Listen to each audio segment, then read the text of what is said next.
Au nom du Père et du Fils et du Saint-Esprit, ainsi soit-il. Notre Père qui êtes aux cieux, que votre nom soit sanctifié, que votre règne arrive, que votre volonté soit faite sur la terre comme au ciel. Donnez-nous aujourd'hui notre pain de chaque jour. Pardonnez-nous nos offenses, comme nous pardonnons à ceux qui nous ont offensés. Et ne nous laissez pas succomber à la tentation, mais délivrez-nous du mal, ainsi soit-il. Saint Pédis, au nom du Père et du Fils et du Saint-Esprit, ainsi soit-il.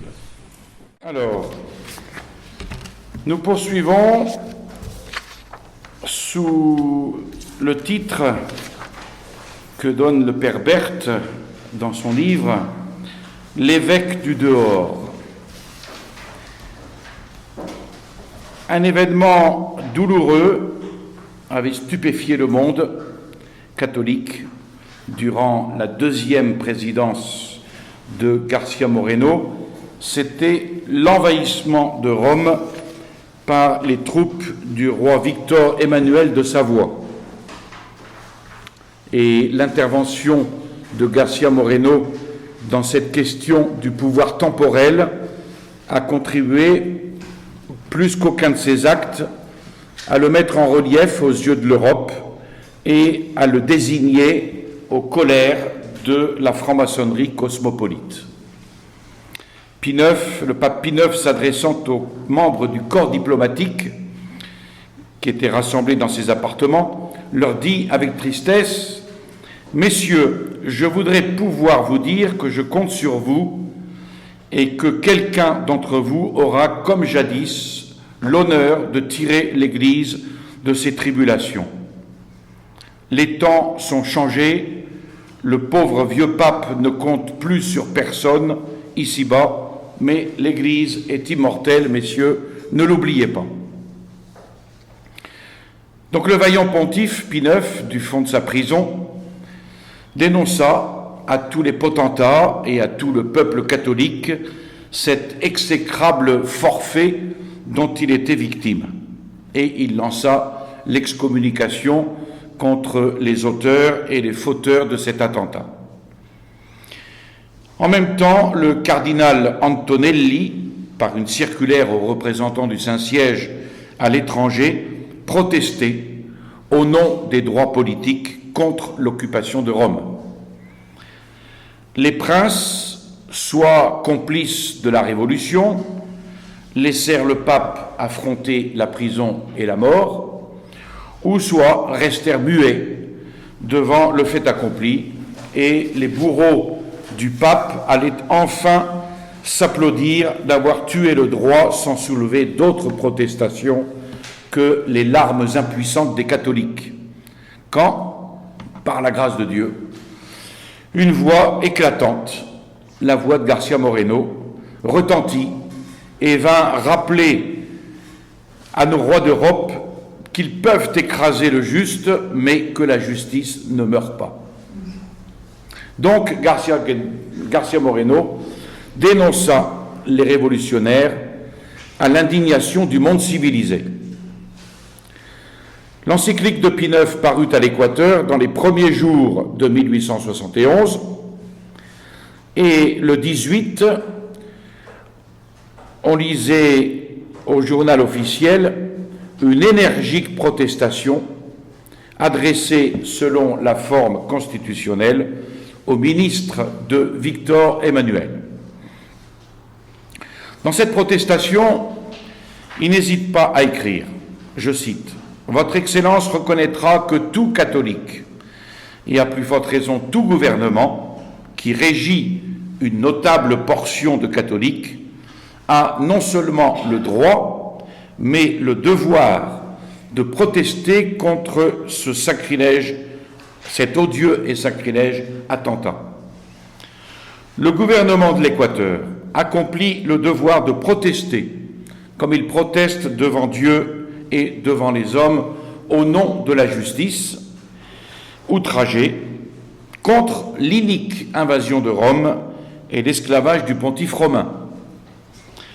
Le sous-signé veut espérer encore que le roi Victor Emmanuel réparera notablement les déplorables effets d'un moment de vertige avant que le trône de ses illustres aïeux soit réduit en cendres par le par le feu vengeur des révolutions.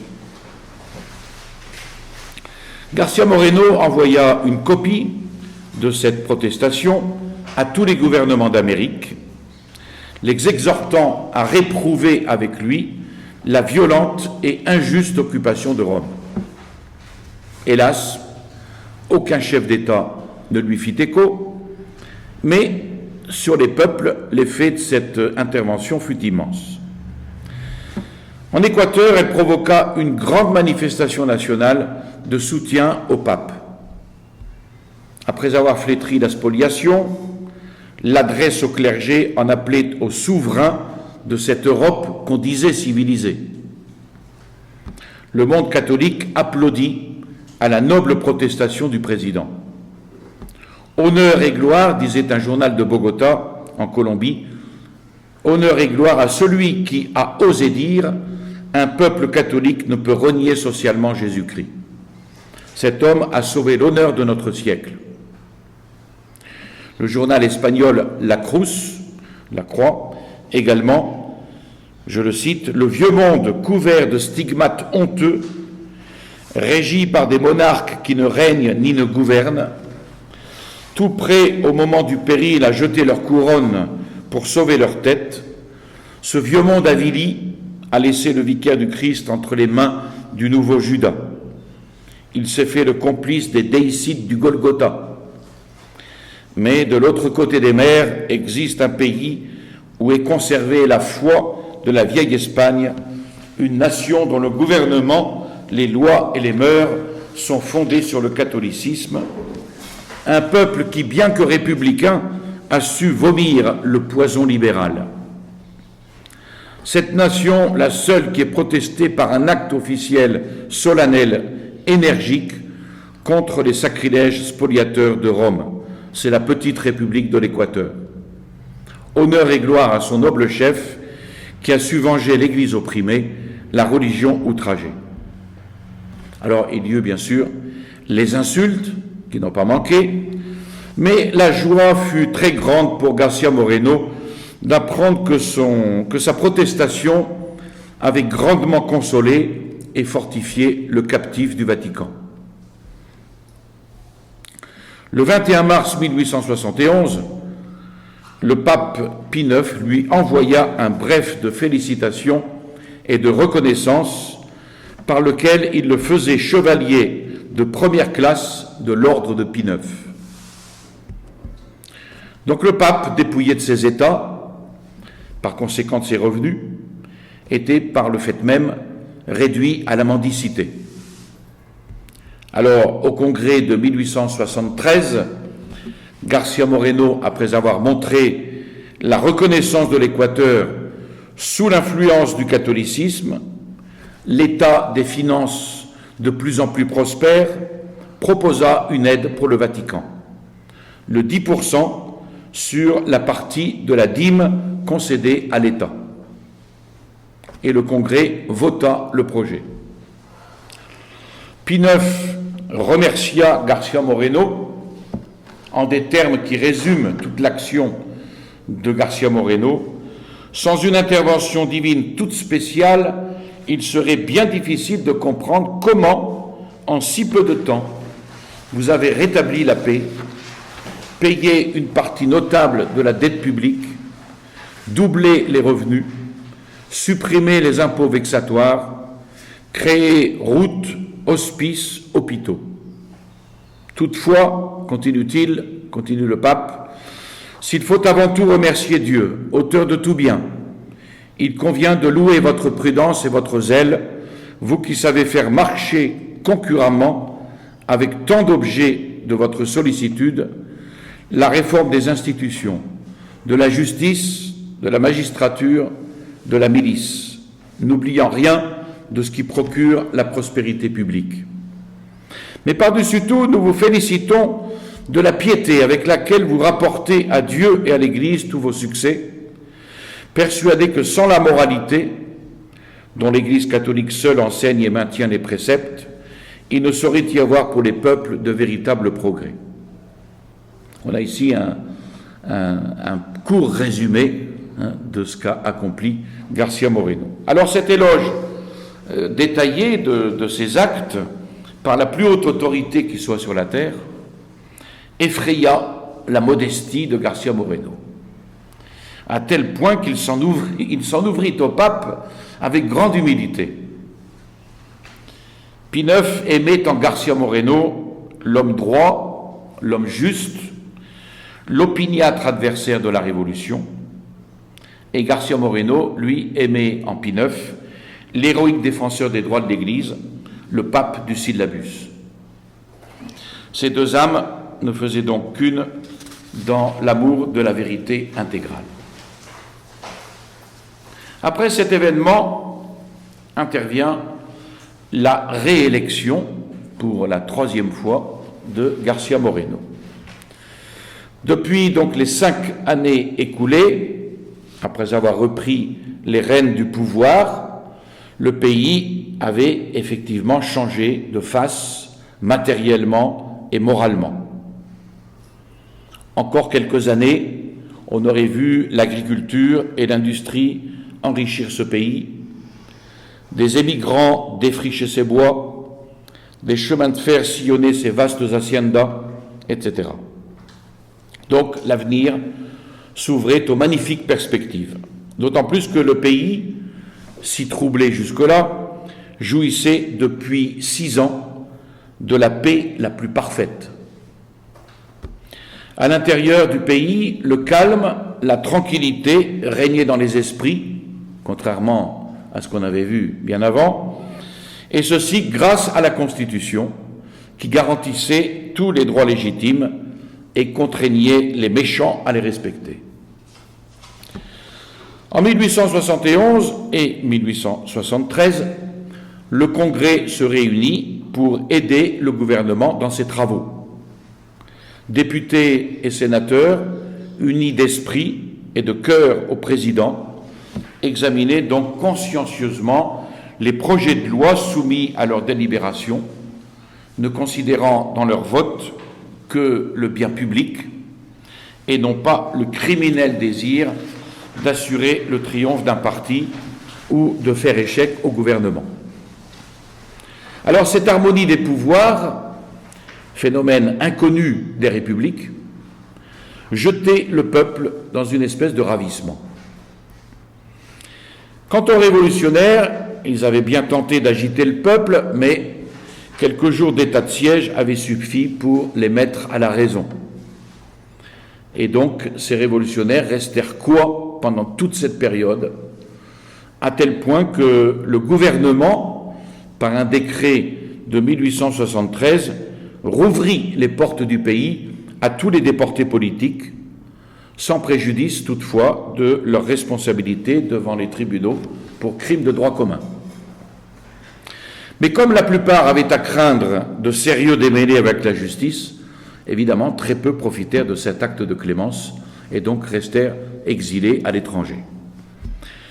Le gouvernement entretenait aussi des relations, sinon cordiales, du moins pacifiques, avec les États voisins.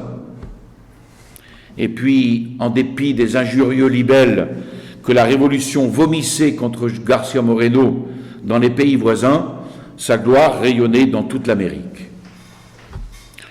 Le ministre plénipotentiaire de la Colombie, González Carazo, ayant reçu ces lettres de rappel, dira au président « En quittant votre beau pays, je ne puis m'empêcher de vous ouvrir mon cœur.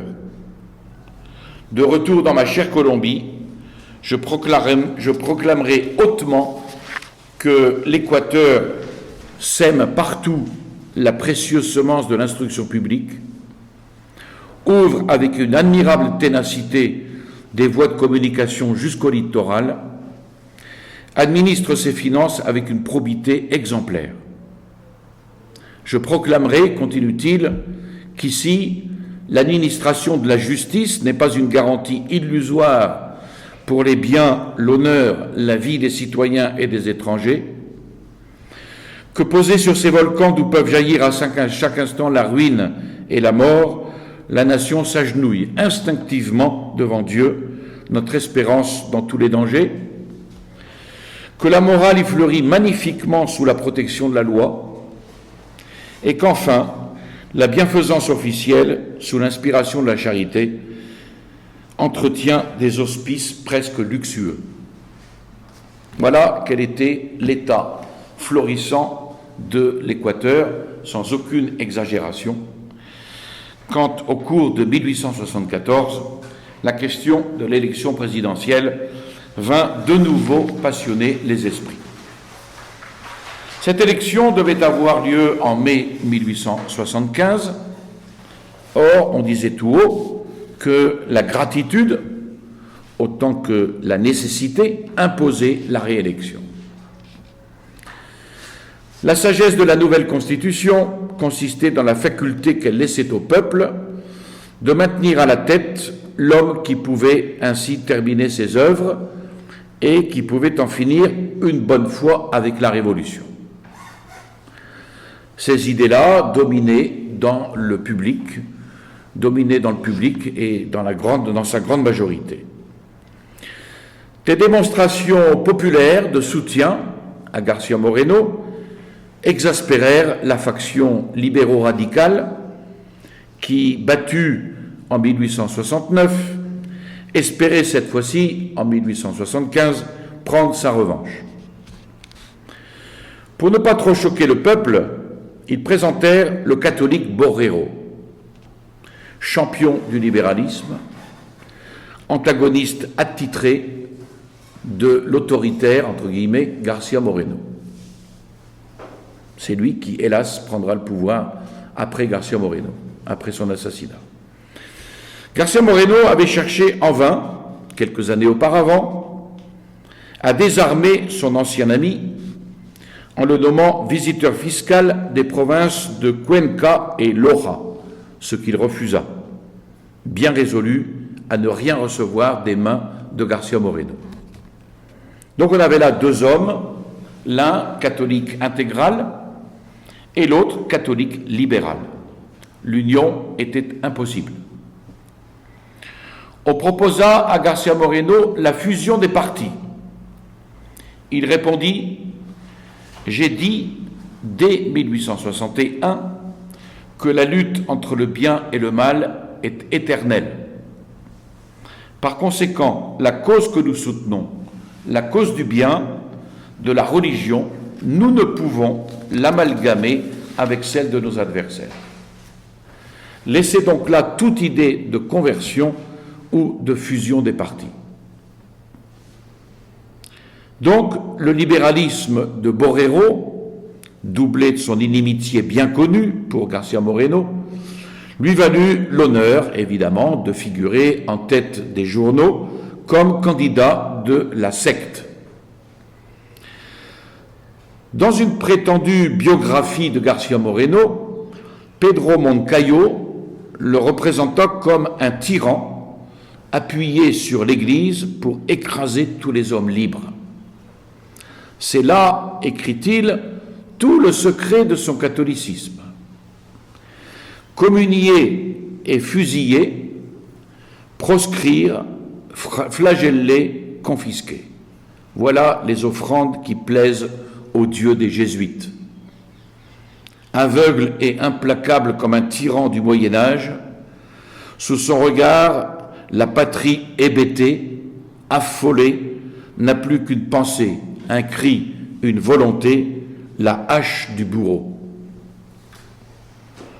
Dans un autre pamphlet, à Lima, l'auteur termine par ces lignes : « Quand la souffrance arrive à un certain degré d'intensité, le martyr se lève seul et sans armes pour abattre l'oppresseur. »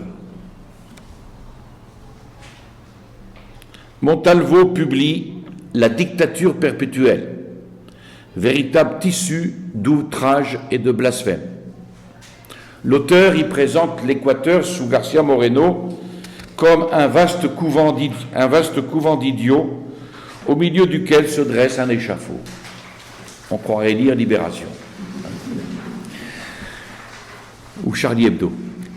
Chacune des pages de cette ignoble brochure est un appel à la haine, au poignard, à l'assassinat. García Moreno supporte avec patience ce déchaînement de l'enfer. Les déloyales manœuvres pour empêcher sa réélection l'impressionnaient d'autant moins qu'il ne la désirait pas. Sans se dissimuler que sa retraite pourrait mettre en péril les institutions de l'Équateur, il comptait sur Dieu, sur le peuple et, au besoin, sur son épée pour les défendre. Alors il consentit à la réélection, si telle était la volonté de la nation, mais il défendit à ses subordonnés, il leur défendit strictement toute propagande en faveur de sa candidature. Mais les manifestations d'appui à García Moreno étaient croissantes de la part du peuple équatorien, ce qui va déconcerter les partisans de Borrero. Le journal L'Ère Nouvelle, le Nouvel Âge, c'est pas de maintenant, entreprit alors une dangereuse campagne qui, premièrement, voulait montrer aux électeurs que l'Équateur n'avait nul besoin de García Moreno, et deuxièmement, attaquer la Constitution de 1869, autorisant la réélection du président.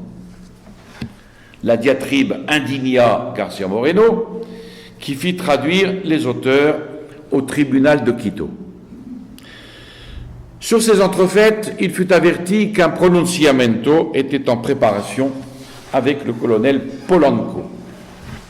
Le gouvernement destitua aussitôt Polanco. Survint alors le jugement du tribunal de Quito qui acquitta les prévenus, les juges de Quito ne voulant pas se compromettre. García Moreno alors s'écria « Si chacun, parce que je suis président, peut m'insulter avec impunité, et si les ministres de la loi ne me doivent aucune justice, je me ferai justice à moi-même. » Alors, après avoir dénoncé au pays le danger de nouveaux troubles, après avoir pris l'avis du Conseil d'État, il mit en état de siège les provinces de Cuenca et Guayaquil où se tramait une conjuration. Il fit comparaître devant lui les deux rédacteurs incriminés, Proano et Valverde. Il leur ordonna de désavouer publiquement leurs injures et, sur leur refus, il les exila au Pérou. Incident qui eut lieu en janvier 1875. 50 jours d'état de siège suffirent pour calmer la secte libérale. Les borréristes se retirèrent. L'élection se fit en mai avec la plus grande tranquillité. 23 000 électeurs se prononcèrent donc librement et spontanément pour la réélection du président. Les borréristes se consolèrent en portant à leur actif les nombreux abstentionnistes, dont pourtant les 2/3, en cas de concurrence, auraient sûrement voté pour García Moreno. Les radicaux, moins portés à l'illusion, préparaient leurs revolvers et leurs poignards. Alors intervient le chapitre de l'assassinat en 1875. La franc-maçonnerie, qui consiste à s'unir aux démons pour détruire le règne de Dieu sur la terre, puisque tel est son but, il fallait alors écraser l'infâme, comme disait Voltaire. Donc les loges avaient longtemps dissimulé leur participation secrète dans les diverses conjurations. Tous les francs-maçons, on le sait, ont au cœur le même amour du mal et la même haine du bien, même dans le Rotary Club ou dans le Lions Club. Leur bonheur consiste à propager la révolution. Leur triomphe consiste à renverser l'Église, royaume de Dieu et de Jésus-Christ. Tout bon franc-maçon, s'il existe un bon franc-maçon, ne pouvait donc que se considérer comme l'ennemi personnel de García Moreno, destructeur acharné, lui, de la Révolution, d'autant que le Concordat de 1862, en répudiant le libéralisme, brisa dans les mains de la maçonnerie son grand moyen d'action. La Constitution de 1869 osa la proscrire comme un fléau public. La protestation de 1874 contre l'invasion de Rome par Victor Emmanuel cloua au pilori également à la face du monde l'exécuteur de ces hautes œuvres. La consécration du Sacré-Cœur, alors là, mit un comble d'effroi.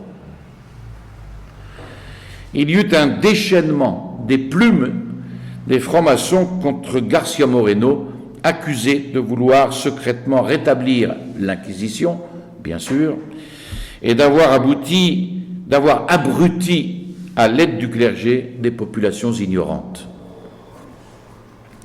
En France, le Monde maçonnique, la revue Le Monde maçonnique, ira jusqu'à écrire que Garcia Moreno avait demandé l'initiation en loge à Guayaquil en 1860, mais avait été refusé car le caractère altier et violent de cet homme n'était pas une qualité maçonnique.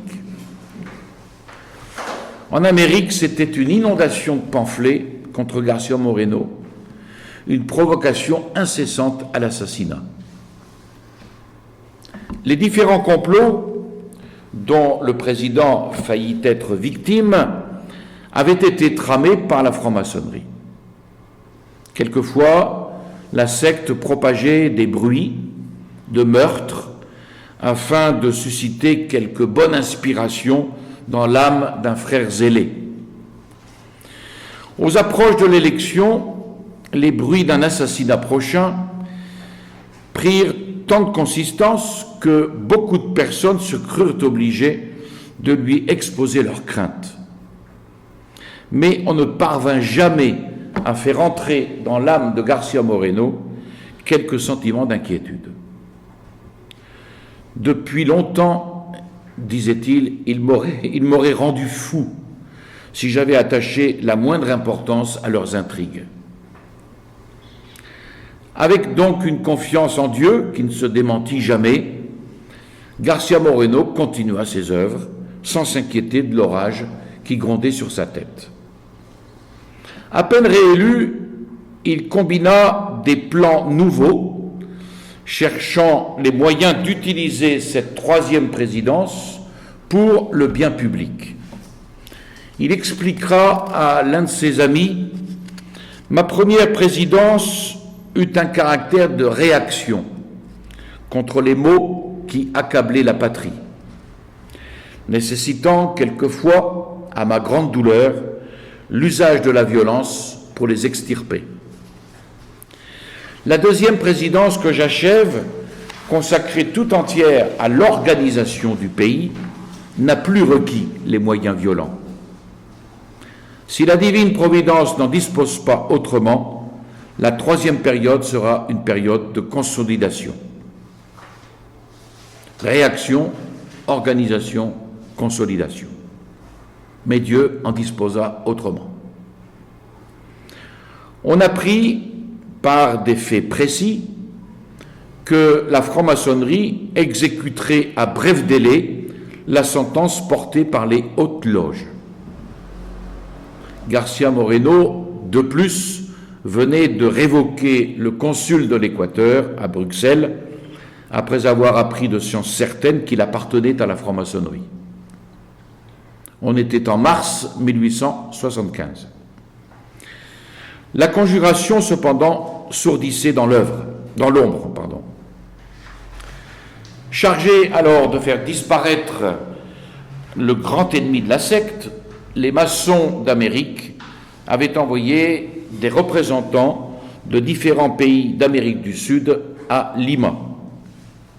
À leur tête se trouvait Polanco, qui jurait une haine implacable envers Garcia Moreno. Après lui, il y avait Moncayo,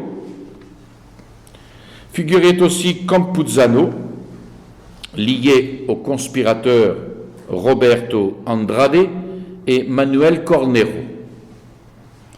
Andrade avait dessiné sur une page de son portefeuille le portrait de García Moreno assassiné et du révérend père Terenziani décapité. Recruteur d'assassins, c'est lui qui avait entraîné Cornero. Et puis enfin venait Rayo, Polanco, Moncayo, Campuzano, Andrade, Cornero et Rayo. Après lui avoir confié des fonctions importantes au Napo, García Moreno l'avait destitué par suite de ses malversations. Il ne pensait dès lors, Rayo, qu'à se venger du président.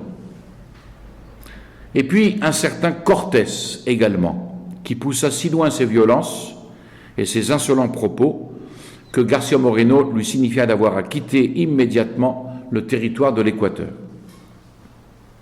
On soupçonna que cet envoyé du Pérou avait pour mission de distribuer les rôles aux principaux acteurs du drame. C'est donc dans ces lugubres circonstances que García Moreno écrivit sa dernière lettre au pape. Il l'informe que sa nouvelle période présidentielle de 6 ans commence le 30 août, date à laquelle il doit prêter le serment constitutionnel, et demande au pape sa bénédiction, la force et la lumière, je cite, pour rester à jamais le fils dévoué de notre Rédempteur. Il informe que les loges, écrit-il, nourrissent contre moi toutes sortes d'injures atroces et de calomnies, se procurant en secret les moyens de m'assassiner. Quel grand bonheur, si votre bénédiction m'obtenait du ciel la grâce de verser mon sang pour celui qui, étant Dieu, a voulu verser le sien pour nous sur la croix. Il demande ensuite au Saint-Père une double grâce. Des religieuses pour l'hôpital des lépreux et les reliques du bienheureux Pierre Claver, délaissé à Carthagène, en Colombie.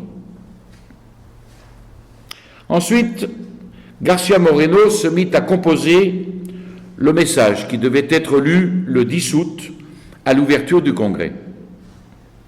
Le 2 août, un religieux lui écrit que la conspiration ourdie contre lui par la franc-maçonnerie éclaterait sous peu de jours et qu'il avait entendu prononcer le nom d'un certain Rayo.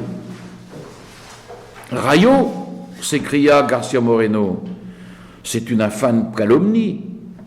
Je l'ai vu communier il y a peu de jours. Un chrétien n'est point un assassin. » Et García Moreno se défiait si peu de lui que, se proposant de faire une promenade à cheval avec son fils, le 10 août, fête de l'indépendance, il avait commandé à Rayo une selle pour le petit Gabriel. Mais le 4 août, à un de ses amis, il lui dit « Je vais être assassiné. Je suis heureux de mourir pour la foi, nous nous reverrons au ciel. » À Quito, le chef de la police était sur la piste des principaux conjurés et de leurs complices. Comme on ne prenait aucune mesure pour déjouer leur plan, les conseillers d'État l'exhortèrent à prendre des précautions. Il répondait alors « Les ennemis de Dieu et de l'Église peuvent me tuer, Dieu ne meurt pas. » Un prêtre lui ayant dit « Peut-être demain le décret de la franc-maçonnerie sera exécuté », on remarqua qu'il passa en prière une partie de la nuit. Le lendemain, 6 août, fête de la Transfiguration, vers 6 heures du matin, il se rendit, comme d'habitude, en l'église Saint-Dominique pour y entendre la messe. C'était le premier vendredi du mois. Il communia sans doute en viatique et prolongea son action de grâce jusqu'à 8 heures. Il était épié. Rentré chez lui, il se retira dans son cabinet pour mettre la dernière main au message qu'il devait donner communication à ses ministres pour le 10 août. Et vers 13 heures, il sortit pour se rendre au palais. Les conjurés se trouvaient réunis dans un café attenant à la place, observant les démarches de leurs victimes. Dès qu'ils l'aperçurent, ils sortirent les uns après les autres, chacun au poste assigné par leur chef Polanco. Il y eut alors pour ces meurtriers un moment de terrible angoisse. Avant d'entrer dans le palais, Garcia Moreno voulut adorer le Saint-Sacrement qui était exposé dans la cathédrale. Il y resta assez longtemps, à tel point que Rayo, impatienté d'un retard qui pouvait devenir périlleux, fit dire au président, par l'un de ses complices, qu'on l'attendait pour une affaire pressante. Garcia Moreno se leva aussitôt, sortit de l'église, et à peine avait-il fait 8 ou 9 pas, que Rayo lui asséna un coup terrible de couteau sur l'épaule. « Vive l'assassin !» s'écria Garcia Moreno en se retournant. Les autres insurgés déchargèrent alors sur lui leurs revolvers. Percé de balles, la tête ensanglantée, mais cherchant néanmoins son arme, c'est alors que Rayo lui taillada au couteau le bras gauche, lui coupant presque entièrement la main. Une seconde décharge le plaqua au sol, et Rayo se précipita sur lui pour l'achever en lui labourant la tête au cri de « Meurs, bourreau de la liberté !» Et alors Garcia Moreno eut le temps de dire « Dios no muere », c'est-à-dire « Dieu ne meurt pas ». Son regard trahissait encore un reste de vie et de connaissance, malgré tous les coups. On le transporta à la cathédrale, au pied de Notre-Dame des Sept Douleurs, et de là, dans la demeure du prêtre sacristain, pour panser ses blessures, mais en vain, il était sur le point d'expirer. L'extrême-onction lui fut administrée, et Garcia Moreno expirait un quart d'heure après cette tragédie. Après l'assassinat, les conjurés disparurent l'un après l'autre, sauf Rayo, qu'une balle destinée au président avait blessé à la jambe. Un soldat, alors outré de colère, déchargea son fusil sur le meurtrier qui, frappé à la tête, tomba raide mort. Son cadavre fut piétiné, traîné ignominieusement jusqu'au cimetière.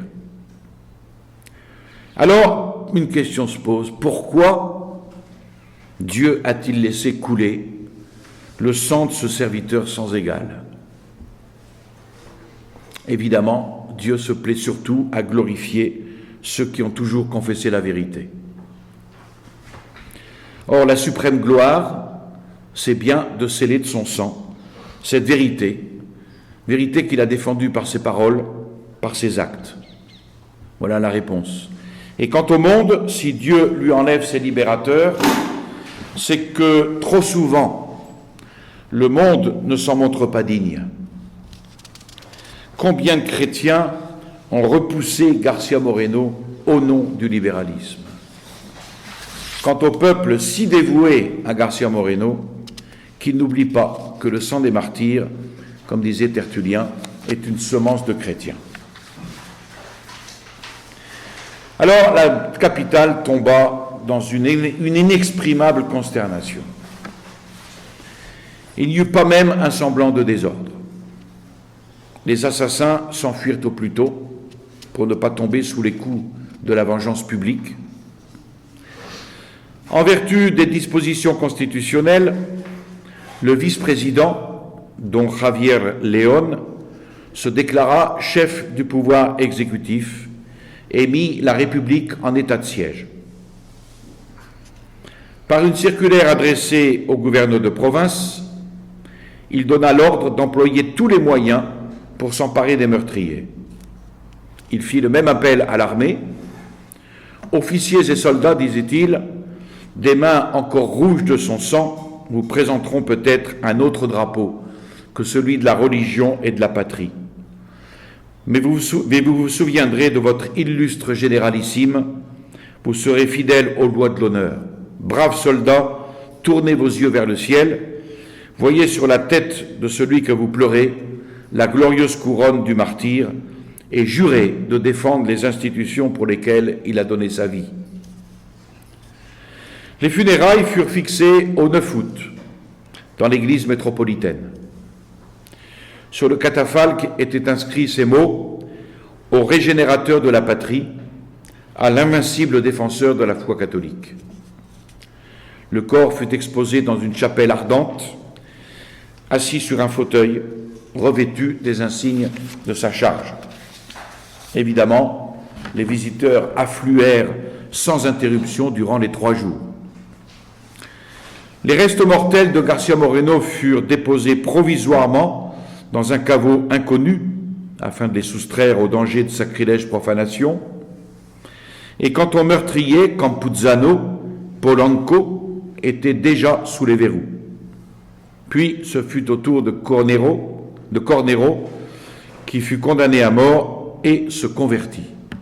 Il écrivit d'ailleurs à sa mère: « Je suis heureux de mourir pour expier mon crime et de mourir maintenant après avoir eu le bonheur de me réconcilier avec Dieu. » Polanco en fut quitte pour 10 ans de réclusion. Encore s'échappa-t-il de prison 2 ans après, au moment d'une bataille entre conservateurs et radicaux. Se jetant aussitôt dans la mêlée, lui, par contre, vomissait des blasphèmes, commandait aux soldats de tirer sur une bannière du Sacré-Cœur lorsqu'une balle l'atteignit au front et l'étendit raide mort. Dieu est quelquefois moins patient que les conseils de guerre.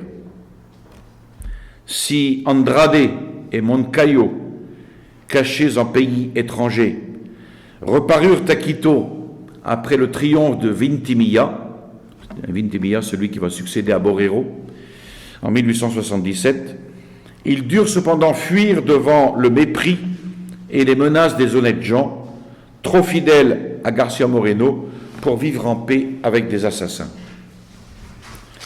Dans toutes les villes de l'Équateur, les démonstrations d'attachement aux héros chrétiens se renouvelèrent. Partout, le peuple accourut en foule aux obsèques solennelles. Quelques jours après les funérailles eut lieu l'ouverture de la session législative. Le vice-président fit part aux députés et sénateurs des mesures prises pour sauvegarder l'ordre public et leur annonça que le décret relatif à l'élection du nouveau président paraîtrait dans les délais légaux. Pour sa part, il n'exprima qu'un seul désir, celui de pleurer en paix au sein de sa famille, l'homme le plus pur et le plus vertueux que j'ai jamais connu. Le ministre de l'Intérieur présenta ensuite au Congrès le message que García Moreno portait sur lui au moment de l'assassinat. L'impression fut bouleversante en voyant ce manuscrit tout taché de sang sur lequel García Moreno avait consigné sa pensée suprême. Il y a quelques années, l'Équateur répétait chaque jour les tristes plaintes que le libérateur Bolivar adressait dans son dernier message au Congrès de 1830. Je rougis de l'avouer, l'indépendance est un bien que nous avons conquis, mais aux dépens de tous les autres. Depuis que, mettant en Dieu notre espérance, nous nous sommes éloignés du courant d'impiété et d'apostasie qui entraîne le monde en ces jours d'aveuglement, et que nous nous sommes réorganisés en 1869 comme nation vraiment catholique, tout va changeant jour par jour, pour le bien et la prospérité de notre chère patrie. L'Équateur était autrefois un corps, duquel se retirait la vie, et qui se voyait dévoré comme les cadavres par cette multitude d'insectes hideux que la liberté de putréfaction fait toujours éclore dans l'obscurité du sépulcre. Mais aujourd'hui, à la voix souveraine qui tira Lazare de la tombe, il se ranime et marche en avant. bien que traînant encore ses liens et son suaire, c'est-à-dire les restes de la misère, de la corruption dans lesquelles nous étions ensevelis. Et puis, García Moreno regarde le chemin parcouru durant cette période de régénération et il compare l'état actuel avec son point de départ. Je cite, « Non pour nous glorifier, mais pour glorifier celui à qui nous devons tout et que nous adorons comme notre Père et Rédempteur, comme notre protecteur et notre Dieu. » Le Congrès répondit à la nation par un manifeste montrant dans García Moreno un génie tourmenté par deux divines passions, l'amour de la patrie, l'amour du catholicisme.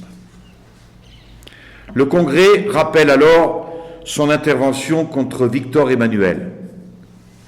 De tous les chefs des peuples, seul attaché au roc inébranlable de la papauté, seul loyal, seul fidèle en face de l'apostasie et de la trahison qui se disent modernes, mais qui sont aussi vieilles que l'ingratitude et la lâcheté.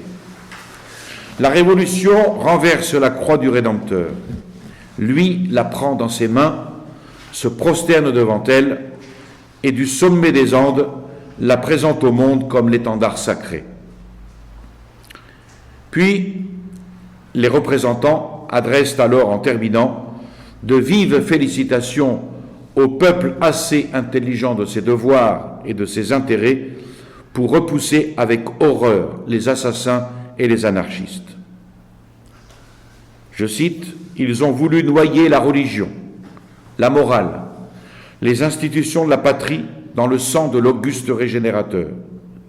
Mais sur son tombeau, la croix apparaîtra plus resplendissante que jamais, car c'est pour la sainte cause de la religion qu'il a versé son sang. Enfant de la lumière, noble fils du glorieux champion de la civilisation catholique, serrez-vous autour du gouvernement et répétez avec García Moreno « Liberté pour tous et pour tout, excepté pour le mal et les malfaiteurs. » Et alors, non content ainsi d'avoir glorifié le héros de l'Équateur devant tout le peuple, le Congrès voulut perpétuer sa mémoire en élevant dans la capitale un monument rappelant ses bienfaits. Puis, dans sa session du 16 septembre, lui décerna le nom de régénérateur de la patrie, martyr de la civilisation catholique. Et au lieu désigné par le pouvoir exécutif, un mausolée avec ses restes mortels et une statue en marbre sera érigée en son honneur avec sur le piédestal l'inscription suivante: à García Moreno, le plus noble des enfants de l'Équateur, mort pour la religion et la patrie, la République reconnaissante. Dans les salles des conseils municipaux et autres assemblées officielles figurera également un buste de García Moreno avec l'inscription « Au régénérateur de la patrie, au martyr de la civilisation catholique ». La route nationale, le chemin de fer, qui furent les œuvres principales du président défunt, portèrent le nom de García Moreno. Alors je vous passe les éloges qui sont venus de Nouvelle-Grenade, du Chili. À la Conception, au Chili, dont Vicente Chaparro, orateur, s'écria de cette manière: un personnage réunissant à un si haut degré les qualités et perfections qui constituent l'homme éminent, l'homme accompli en tout genre, je ne le rencontre pas même dans l'histoire des siècles. Et Dieu sait que je n'exagère pas. Naissance illustre, talent extraordinaire, science très vaste, érudition immense, éloquence entraînante, organisateur de génie, diplomate habile, militaire exercé, économiste distingué, administrateur incomparable, et par-dessus tout, valeur indomptable, patriotisme à toute épreuve, vertu morale et chrétienne éminente. Rien ne manque à cet homme extraordinaire que Dieu créa tout exprès pour la mission transcendante qu'il voulait lui confier. Et l'orateur termine en affirmant que sa mort fut un véritable martyre. Notre héros fut assassiné en haine de ses principes religieux, de sa conduite en tout conforme à ses principes, c'est-à-dire de sa vie chrétienne. Le Freeman de New York publia les résolutions suivantes prises par l'association Saint-Michel. Considérant que le président de l'Équateur mourut en confesseur de la foi catholique, qu'avant de succomber sous les coups de la franc-maçonnerie,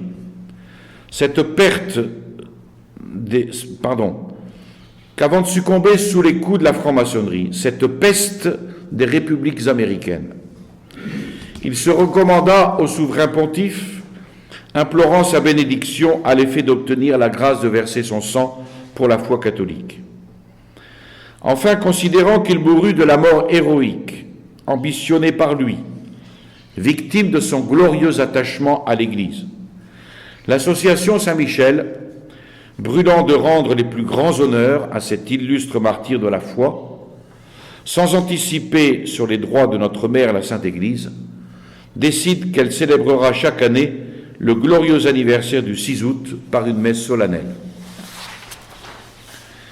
Et c'est en France, surtout, oui, en France, que l'impression de sa mort fut plus vivement ressentie. Des obsèques solennelles furent célébrées à Saint-Sulpice, à Paris, avec un vibrant sermon du révérend père Roux, jésuite, qui, prêchant sur le naturalisme et sa haine des droits de Dieu, signala le meurtre de Quito. Voilà le trait, dit-il dans sa prédication, voilà le trait marqué et suprême qui le met hors de pair.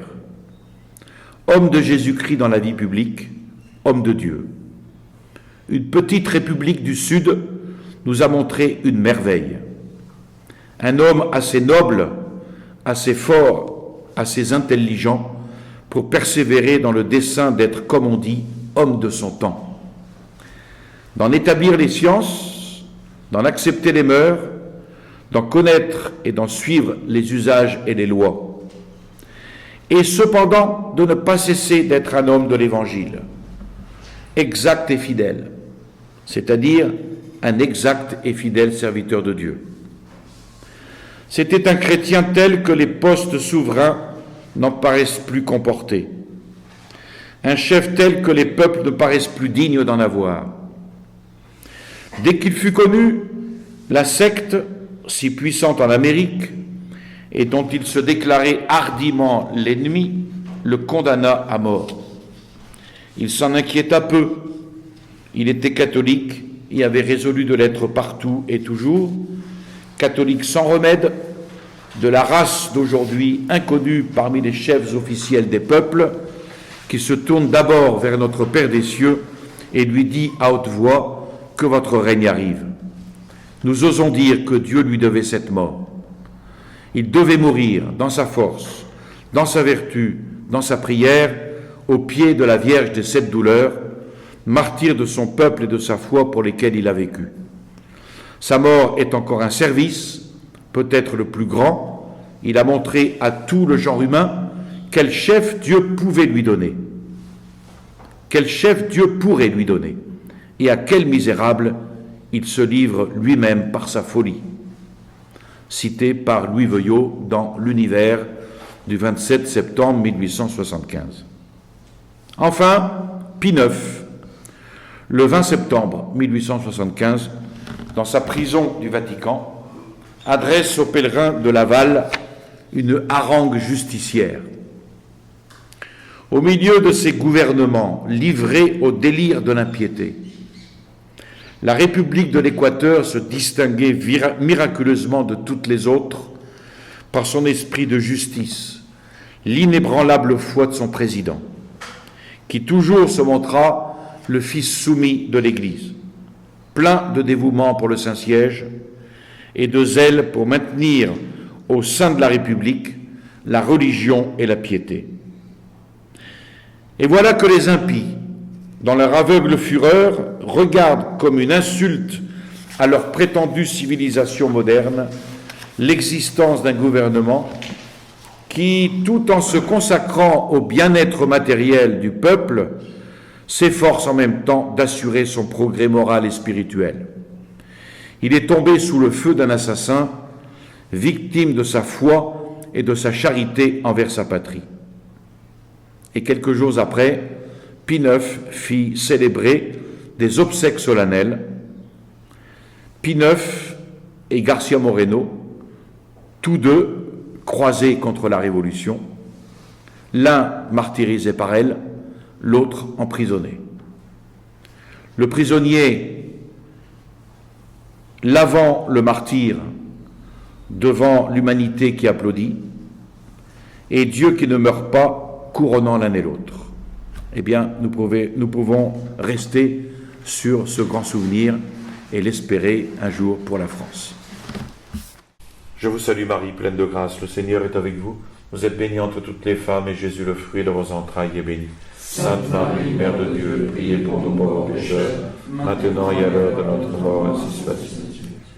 Au nom du Père et du Fils et du Saint-Esprit, ainsi soit-il.